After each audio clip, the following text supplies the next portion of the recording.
we are looking here, and we spoke, and I don't know how many people completely understand this. Even I have a hard time. Meaning, people's been talking about Jesus been coming back for a long time, even like 100 years. We had all these different people, and if we would probably do a study, we would see like, well, like in 1923, somebody said this, and Jesus was coming. This person said Jesus is coming. Well, I mean, they gave dates, and yes, Jesus is coming. When he's going to come, we don't know exactly. But Jesus, in the end here of chapter 24, he is saying, these are the signs of the time. When we see these signs, you know that the time is coming near when I'm coming back. I hope that you've never been where your parents had told you something and you thought, well, they're not coming back for a while. And all of a sudden you're doing something you're not supposed to do at home, and here comes mom and dad walking in the house. Has anybody been involved with that one? So it's almost like the same thing where we think a lot of times the people who don't want to obey say, oh, we got a lot of time. Jesus won't be back. I mean, they've been saying Jesus is coming back for years, right? But he is going to come back, and we should always be obedient, not just because he's being sort of delayed. At least we think he's being delayed. So, and one of the biggest signs, one of the great big signs, because can somebody give me a guess what that big sign is in our sort of lifetime to a certain degree? What is that? Well, it's not being built yet, but the sign is when Israel becomes a nation. Okay, I wasn't born in 1948, but that's a big sign. You say when the nation of Israel becomes when the country of Israel becomes a nation, then that's one of the big signs. Well, guess what? It's a nation, and then we had other things. So you got to pretty much assume that the Lord is wrapping things up. We can always look to Israel as God's time clock. Amen. We have the reunification of Jerusalem. And Jewish had control of it in 1967. I mean, I grew up in 1967. I was still a young person, teenager. I never paid close attention to current events, you know. Well, today it's kind of funny. I love history and I love current events, like this is happening, that's happening. It's very interesting, particularly when it comes to Bible prophecy. You know, it's biblical things. So these are the signs that we are looking for. We are looking, don't try to go through a stop sign if the policeman's nearby, right? We look at signs and say, you got to stop. I slowed down one time and went through a stop sign. The policeman pulled me over. He says, you went through a stop sign. Well, I slowed down and I looked and he goes, the sign says stop. Well, thank goodness he did not give me a ticket. But that really like made me aware. That sign says stop. And it just so happened the policeman was coming right around the corner, a state policeman. He saw me. And one of the reasons my car wasn't running right, and I didn't want to stop because it might have stalled and caused me more problems. But anyway, so we need to obey the signs and watch for the signs. There's signs out there. There's signs. Remember there was a popular song, signs, everywhere is signs. Okay? And obviously, we don't want to obey all the signs, and we're disobedient people anyway. So when Jesus gives us a sign, we should be aware of it. How about that? You know, we should know what in the world is going on. And we also learned in Yeshua was giving the analogy that the fig tree in Scripture, the nation of Israel is a symbol of the fig tree. So, and he says, when you see the tree start to sprout, its tender branches, and well, things are, the summer's coming, is what he said. And that's only, I know when the grass starts to turn green, it's going to be time to cut it. And I don't really, it's just one of those necessary evils. You got to cut the grass. If you don't, you might go get some goats or something. Maybe they can eat your grass for you.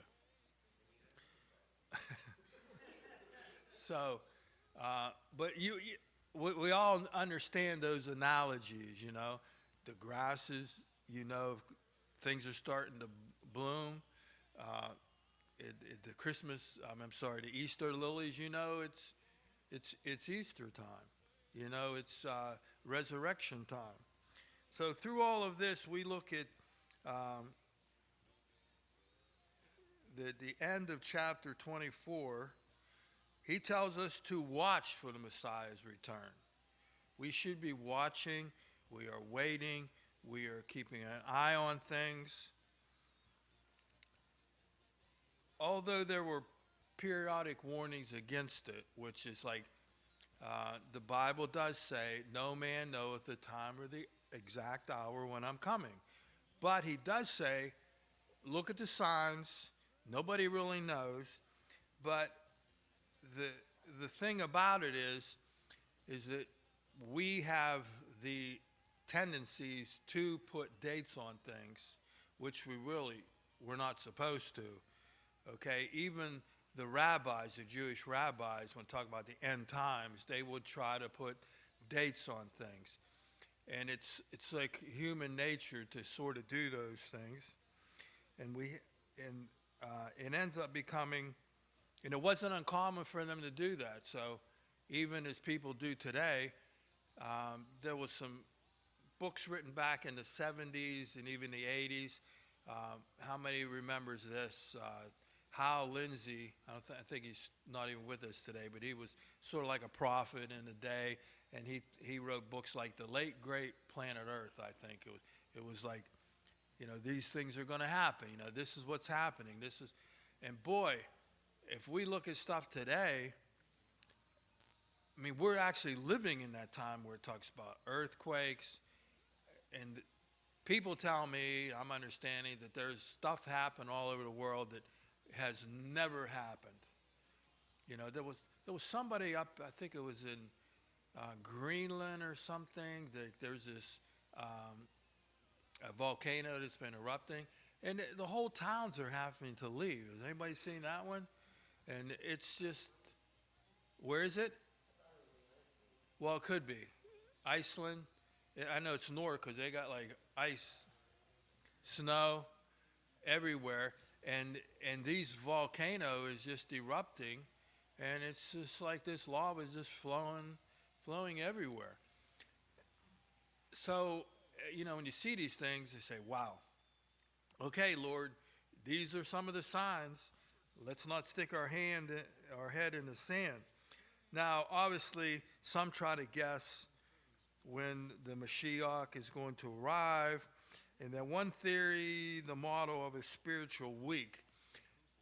Now, in the book of Daniel, it gives prophetic words about when the Messiah comes. And it talks about weeks and that. And if we sort of look at some numbers, not what we're going to say Jesus is coming back, but as far as the Jewish timeline is concerned on the calendar, we are in, if you look it up, you can Google it, what year are we in the Jewish calendar? It's 5784. Like we're 2019, or I'm sorry, 2024. Is that, well, they go by, if you Google it, 5784. Now, they say, as far as Daniel's prophecies and that we are going to wind up in around the year 6,000 is when Jesus is going to come back. And then he's going to have his 1,000-year millennial reign, and that makes it 7,000 years. And that's God's perfect number, 7,000 years. So if it's 1784, and then we have some other stuff in that with, you have the 7 year of the tribulation period, 3.5 years that you're going to peace, and then the Great Tribulation lasts 3.5 years. So there's all this stuff that's happening. And if we look at the timelines and this and that, I would say that these are the signs that we can say the Messiah is coming. He's just wrapping things up. And obviously Israel at war, everybody's against, which is normal. They are against Israel. With the ceasefire, don't defend yourself. They hate Israel because they're God's chosen people. That's the main reason. It's amazing that the nation of Israel even exists after they tried to, I don't know how many times they tried to drive the Israelis, Jewish people, into extinction, okay, of just killing, stealing, and everything. They're hated throughout the whole world. And if you watched the movie Fiddler on the Roof, where in the history they were living in Russia, they were living under the bondage of Russia in the movie. And then all of a sudden the Russians came. I mean, they had farms. The Jewish people had farms. They were living. They had their families. It's just, you can't stay anymore. You're gone. And many of the Jewish people fled from there to America or scattered throughout the rest of the world. So even if you watch that movie, you could see how they were oppressed. And, I mean, it'd be like you having a house and other possessions, and then all of a sudden the government comes in and says, you can't stay anymore. You have to leave. He said, this is my house. Well, it was your house. And that's exactly what they were doing. So as we look at all of this, Yeshua warns his disciples not to enter into speculation as we're talking about this is what's going to happen. As far as I'm going to be coming at a certain date, look for me. But he says there's some signs. Both Jews and Christians have been guilty of this, some resulting in great disappointment, even tragedy. And obviously if somebody tells you, even the Apostle Paul, or is it Peter, said, oh, the Messiah is coming. He's out in the field. He said, don't go, because that's not the Messiah. That's not him. Okay? And you're getting people off of the wrong track, meaning your life is to represent Christ, and it's not to represent just waiting for the Messiah to return. Yes, we do want to see him, but you got to be obedient, right? We should be obeying him. We're not going through those stop signs, right? We are following the signs, and we're worshiping the Lord, and we're doing what the Lord wants us to do. Love yourself as your neighbor. Love your neighbor. Take care of the people that are with you. With that no one knows the exact time, which we spoke about. Not even the scriptures tell us that not even the angels in heaven, even not the Son, knows the exact time. Who knows the exact time? The Father, right? Only God the Father knows the exact time. Now, with that, knowing the exact time, this is a great illustration of a wedding ceremony. Now, let's tie this together, the wedding ceremony. And we went all through this. It was a beautiful, beautiful illustration of the wedding ceremony when they get engaged, They get underneath, remember the hoopka? They actually sign papers that these two are going to get married. And actually, they are technically married right then, but they don't come together. The bridegroom goes back with the father, and the bride goes back to her home, and then she waits. How long does she wait? Does anybody know? They don't know. They don't know how long she waits. The, what's the Bible say? Remember, it said, Jesus even says, I go back to the Father, and I go to prepare a place for you.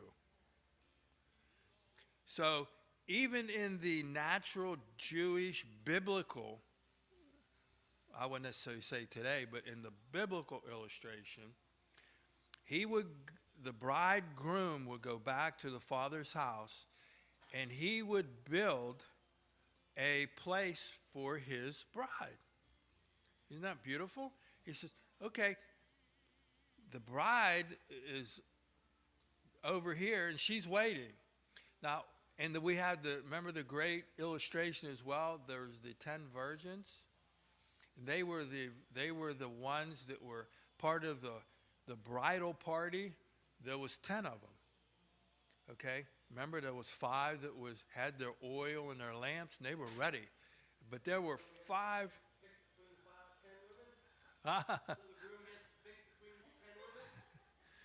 It was, and it says the 5 foolish virgins. Okay? Why were they foolish? They weren't prepared. They were not prepared. And all this stuff kind of wraps up and like points to us. Are we prepared? Are we going to be like the 5 wise virgins?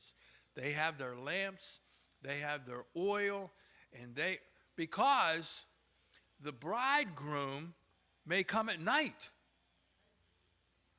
Okay, if he comes at night, they won't be able to see where they're going because they won't have they'll have their lamp, but there won't be any oil. There won't be any oil for the lamp to burn.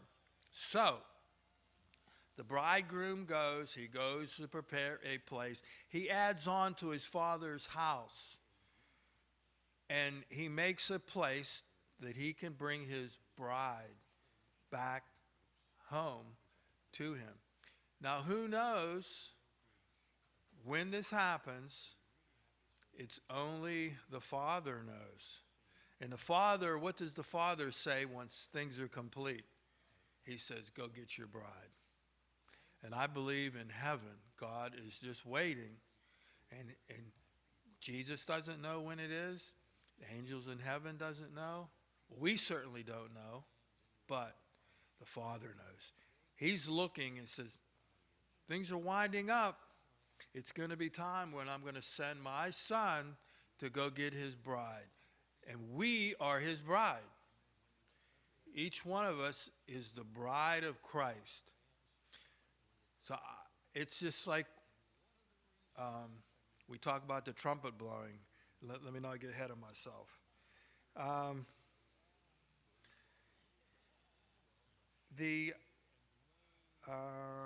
Let's see.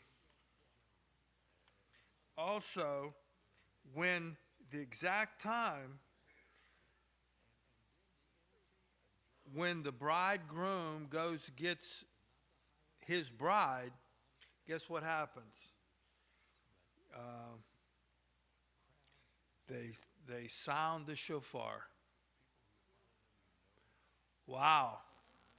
They sound the shofar. That's like the warning, it's like, Lord, you can sound the shofar when the bridegroom is coming. It's like, hey, everyone, the bridegroom's coming. It's coming after his bride. He's coming back after his bride that says, without spot or wrinkle. So let us look at ourselves. Let's turn the searchlight on us. So what kind of bride are we? A bride without spot or wrinkle? Are we Are we like the wise versions that are prepared? She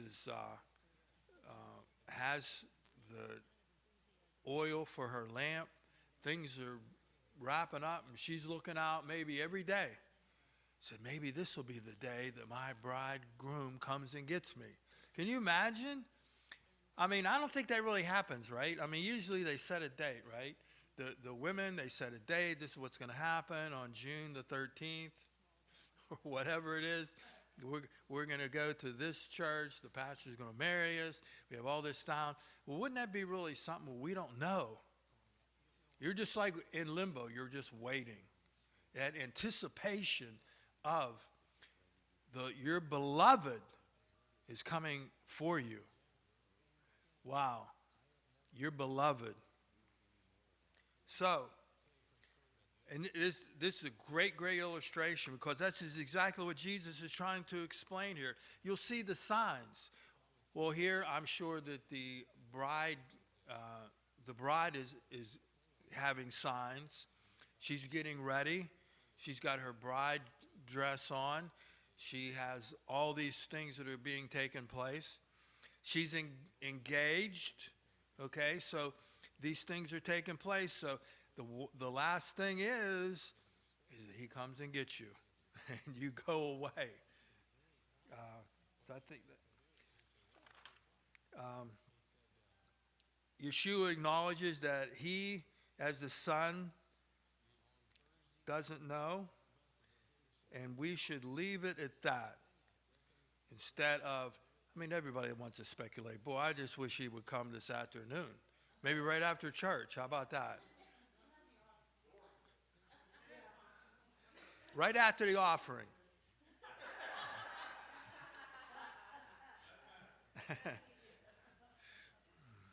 um, so,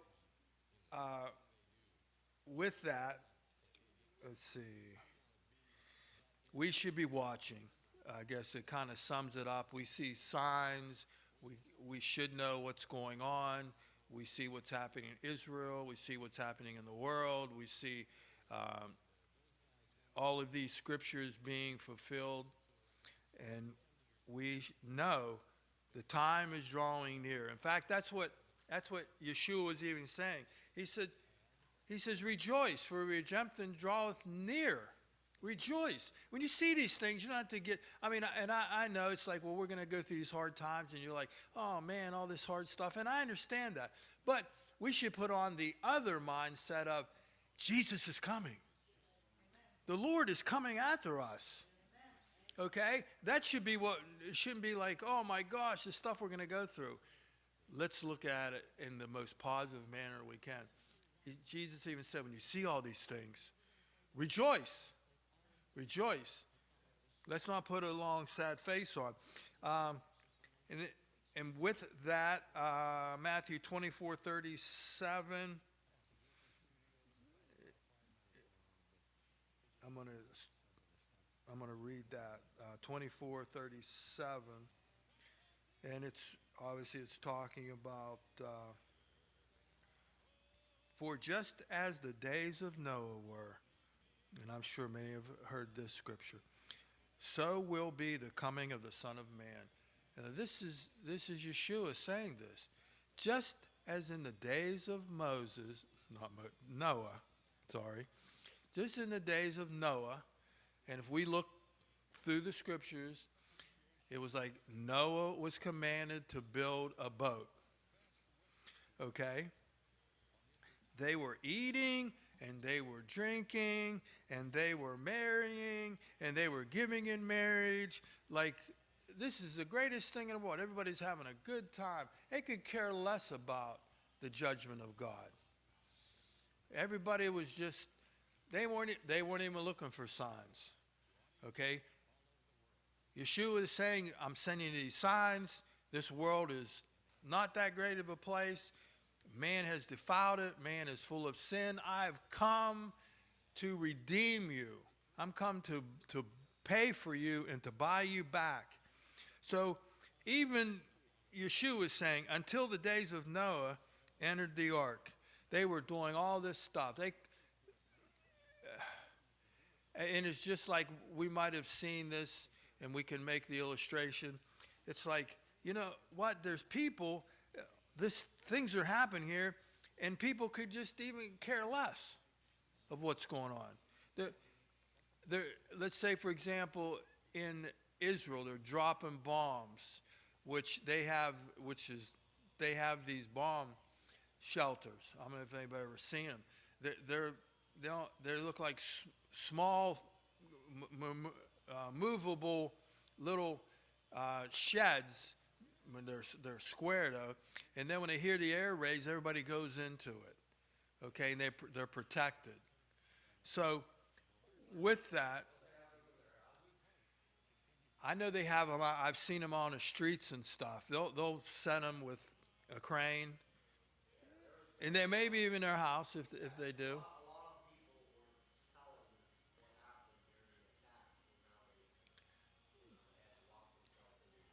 Yeah,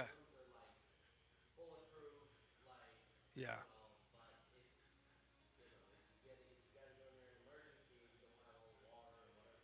yeah. So these are the things that can show that um, just in the days of Noah, they realized when when the flood and the water starts coming, and people need to protect themselves. Well, here they didn't care. Noah cared. He brought his family in, and I like the analogy. One time, one person said the animals had enough sense to come into the ark. Isn't that funny? But he preached the whole time and said God is sending judgment. And the only body that came into the ark was his family. That was it. And I really love the the saying that the animals had enough sense, they came in. And the people, and it was funny, and then it said that God shut the door. And guess what happens after that? It began to rain. And the people was like, hey, Noah, let me in. Come on. God, God shut the door. Okay, it was too late. They had all these, and I know if you look in the scriptures that Noah, they knew that something was going to was happening. So Yeshua again is saying, just like in the days of Noah, just same thing. People weren't paying attention, and it's just like what people were today, pretty much in this world. We're eating, we're drinking, we're marrying, we're dancing, and the Lord is saying, hey, fellas, Jesus has come, and he is coming back, and he wants you to be aware of what's going on. And people were doing all this other stuff, and they could care less. So, there are lessons that we can learn, obviously, from Noah, obviously. Like the days of Noah, there are many spiritual lessons regarding the coming of the Messiah. As in those days, the Messiah will return, surprisingly, just in normal times. You know, just like today. You know, it's just a normal day. We get up, we come to church because it's Sunday. We go home, and this and that. We go to work or whatever we do on Monday. Just the normal activities. And people were doing the same thing in Noah's day. And Yeshua is explaining that's the way it's going to be. Um, it's also there's a contrast. We talk about Jacob's troubles when there's always trouble, and it was particularly in Jacob's trouble there was trouble in Israel, and right now there's a war going on over there. They're shooting rockets over. I mean, there's rockets coming from all over the place, up in north, from Lebanon, still from the Gaza, which is from the east. And you got people going over on this way. They're shooting rockets. Well, I'm glad I'm not over there right now. Okay. I don't think anybody would want to be in that mess. But it's happening. It's happening. You're catching people off of guard because of their normalcy of their times. Life will be moving along as usual. Um, I think it'd be kind of, if somebody was out building this big, huge boat, wouldn't that kind of get your attention to a certain degree? And it's like, what's this guy doing? They, they could have cared less. Okay. Yeah. And you know how long it took them to build that boat, build the ark? Do you know? It was 120 years. And people didn't pay attention. They thought, and he didn't even have a trailer hitch. I don't know where he was going to go with this big boat. That's what somebody said. Um, so, yes, you figure all those animals. You think somebody would got a little bit of curiosity. Um, so I think we can safely say, supposedly, that maybe this is the last generation. We talked about the nation of Israel becoming a nation. Talked about that, and it says a lot of things that kind of like can really make you scratch your head and say it sounds pretty logical, common sense. Um, Many will be swept away by not paying attention to their own lack of their relationship with God and His uh, redeeming Redeemer, Yeshua, the Mashiach, Jesus the Messiah. They will be swept away, and that's exactly what happened in the days of Noah. The rain came, and the flood came, and then the whole earth was destroyed to a certain degree. And the only ones that were left were Noah and his family. Um, Now, with that, we are seeing that we are to be called and we should be a faithful servant. How many can say that? That we are the people of His community, the people of that we want to draw close to Him, and He's giving us all kind of signs. One thing about the Lord, He is always faithful. He takes care of His own. He takes care of me, my family, and I know that if you think about it, which you probably have, that He takes care of you as well. He takes care of every one of us if we trust in Him. Now, if we're like these people when during the time of Noah, they're just doing their own thing, right? They're just eating and drinking and marrying, giving in marriage, and everything else. But boy, that's a beautiful, beautiful illustration how nobody knows except the Father. And it's the illustration is that when the wedding feast takes place, and then when God the Father says, okay, son, now you can go get your bride. And wow. I want to be prepared for that bride, groom, to come after me. A bride, here again, without spot or wrinkle, right?